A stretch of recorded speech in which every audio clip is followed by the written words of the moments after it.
Já voltamos com o seu Jornal Anhanguera desta quarta-feira, 12h26. Você que mora de aluguel certamente sentiu o impacto do reajuste desse ano, não? O IGPM, já ouviu falar sobre isso? É o índice usado para calcular o valor cobrado na maioria dos contratos, que acumula alta de mais de 20% nos últimos 12 meses, muito acima da média dos anos anteriores. A pandemia e muito além também da inflação. Esse cenário atípico durante uma crise econômica tem exigido de todos os envolvidos disposição para negociar. O apartamento do James tem um quarto, sala, cozinha e banheiro. Em pouco mais de 30 metros quadrados, tudo o que ele precisa. E ainda fica perto do trabalho e faculdade.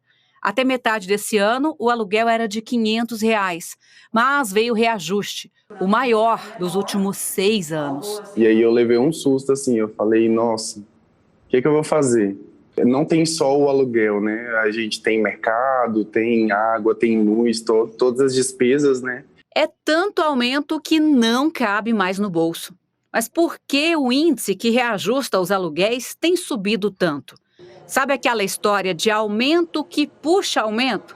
Então, a maioria dos contratos de locação tem como base para os reajustes o IGPM, que é o Índice Geral de Preços do Mercado, e subiu 16,74% no acumulado desse ano. E ainda mais quando se olha o período dos últimos 12 meses, 21,73%. É muito mais do que a inflação oficial do país, medida pelo IPCA, que ficou em 10,34% nos últimos 12 meses. Nós podemos considerar o vilão hoje o próprio combustível, a própria alta do dólar e assim por diante, né? Mas o que o combustível tem a ver com o aluguel? Ele entra no cálculo de um índice que é o IPA, o Índice de Preços ao Produtor Amplo. O IPA tem um peso de 60% na conta do IGPM. Outra fatia de 30% do IGPM é a do IPC, o Índice de Preços ao Consumidor. Esse leva em conta a tarifa de energia, as passagens aéreas e, por exemplo, o tomate. Tudo isso subiu bastante também. E a última fatia de 10% do IGPM é a do INCC, o Índice Nacional de Custo da Construção.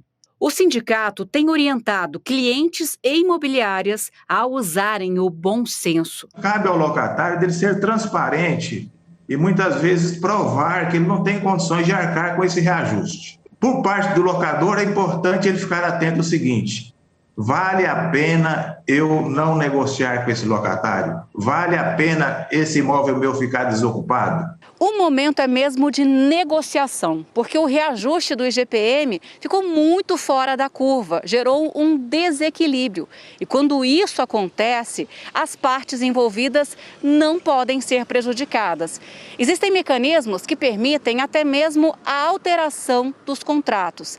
Especialistas apontam que uma saída razoável tem sido trabalhar com a média dos reajustes do IGPM nos últimos anos. Se pegar a média do IGPM dos últimos anos, sem contar 2020 e 2021, nós vamos ter uma média de 6, 7% ao ano. Se não houver uma composição entre as partes, uma razoabilidade, se busca, então, na verdade, há elementos na própria legislação que podem caminhar para uma ação revisional de locação. Foi na base de muita conversa com a dona do apartamento que o James conseguiu diminuir o impacto.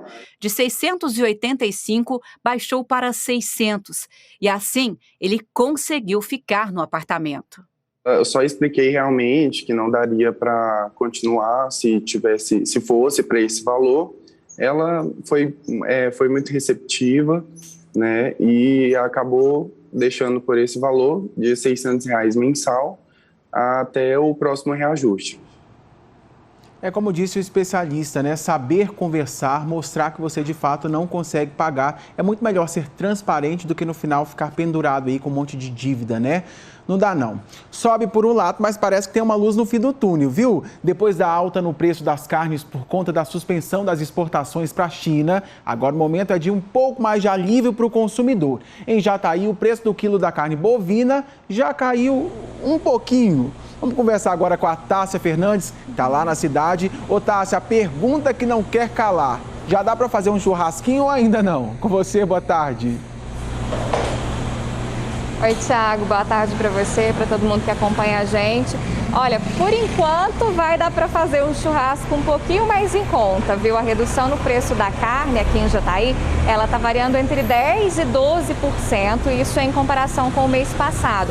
Aqui nesse açougue, de onde a gente está falando ao vivo, por exemplo, entre as carnes de primeira que estão mais em conta, tem, por exemplo, o patinho, fraldinha, que estão saindo aí por R$ 32,29 o quilo. Já quando a gente fala de carne de segunda, a mais barata é o músculo, que está saindo por R$ 21,69 o quilo.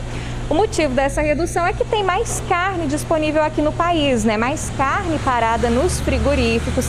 Aí o preço acaba caindo por conta daquela lei de oferta e procura, né? E essa redução, ela vai desde o preço pago pela arroba do boi lá na fazenda até chegar para nós consumidores aqui no açougue. Mas por que tem mais carne disponível no país? A gente até já falou desse assunto aqui no J1, né? A China suspendeu as importações da carne bovina brasileira por conta dos casos do mal da vaca louca confirmados lá em setembro. Mas olha só, já ouviu aquele ditado de que alegria de pobre dura pouco? Pois é, os especialistas dizem que esse preço mais em conta não vai permanecer por muito tempo não, viu? Vamos ouvir o que diz um economista. Não adianta ficar muito animado que isso vai acontecer por muito tempo, que o nosso churrasco vai estar mais barato, vai estar mais recheado. Por quê? A China já está voltando a negociar novamente essas carnes brasileiras e, infelizmente, aí, o pouco que caiu é algo assim ínfimo comparado ao tanto que subiu desde o início da pandemia para cá. Pois é, essa alta que foi motivada por outros fatores, né, como a questão do dólar, por exemplo. E assim que essas exportações forem retomadas, volta a ter mais carne disponível aqui no país e, consequentemente, o preço volta a subir. Então tem que aproveitar essa redução, viu? Quero compartilhar com vocês o valor, por exemplo, do coxão mole, que é um tipo de carne que sai bastante nos açougues. Aqui em Jataí, o quilo do coxão mole chegou a custar R$ 44,00 neste ano e agora está custando R$ 38,00, uma redução de R$ 6,00. Então, pensando por esse lado, até que dá para pensar no churrasco, mas tem que ser rápido, né, Thiago? Antes que volte a subir de novo. É exatamente isso, e me impressiona muito também, tá? Se a gente comemorar com uma queda com o produto ainda em alta, quer dizer, o quilo do colchão mole lá, a gente já chegou a pagar 20 e poucos reais, a Tássia está dizendo lá 30 e poucos, quer dizer, caiu, mas ainda está em alta. Obrigado por sua participação, você faz o churrasco aí e me chama, porque daqui não vai sair não. Abraço, Tássia, até mais.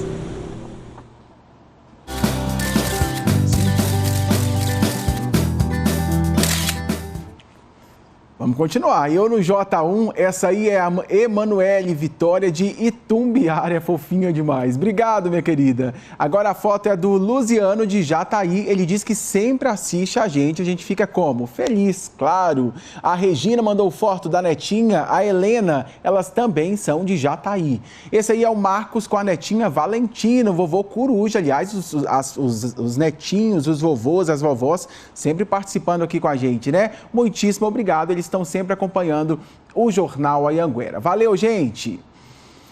Olha, Itumbiara retomou hoje a vacinação contra a Covid-19. O município faz uma repescagem e teve aplicação de segunda dose durante a manhã. Você já está vendo aí, a Luana Nunes vai falar para a gente sobre a vacinação agora à tarde. Vai ter ou não vai ter? Luana, boa tarde.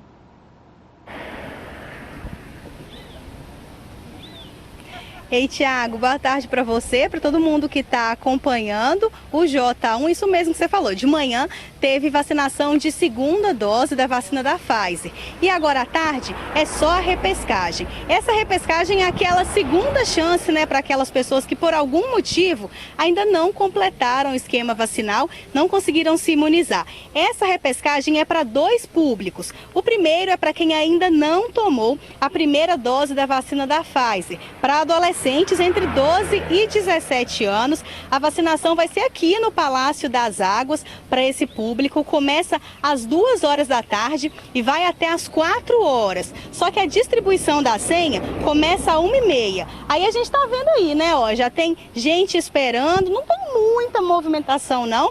Mas você aí que não tomou a vacinação, aproveita para vir, lembrando que esses jovens, adolescentes, né, tem que vir acompanhados de algum responsável legal.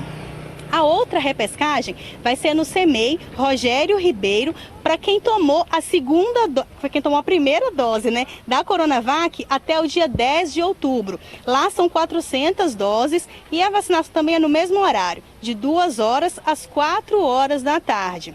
Uma chance para quem por algum motivo não se imunizou. A gente não pode deixar passar essa chance e quem já tomou a primeira dose tem que voltar para tomar a segunda. É importante completar o esquema vacinal, né não, Tiago? Ah, não, que querida. Com esse recadinho da Luana, certamente você que não foi ao posto de saúde, agora vai, toda tranquila para pedir para você tomar a vacina certinha. Obrigado por sua participação, Luana. Tchau. Olha, começa a valer hoje no Distrito Federal um decreto que flexibilizou o uso da máscara em locais abertos. O uso era obrigatório desde o dia 30 de abril do ano passado. Para Goiás, a preocupação é com moradores do entorno que circulam pelo Distrito Federal. O Danilo Moreira vai explicar para a gente como faz, hein? Porque tem muita gente que sai do entorno para trabalhar em Brasília. Com você, Danilo, boa tarde.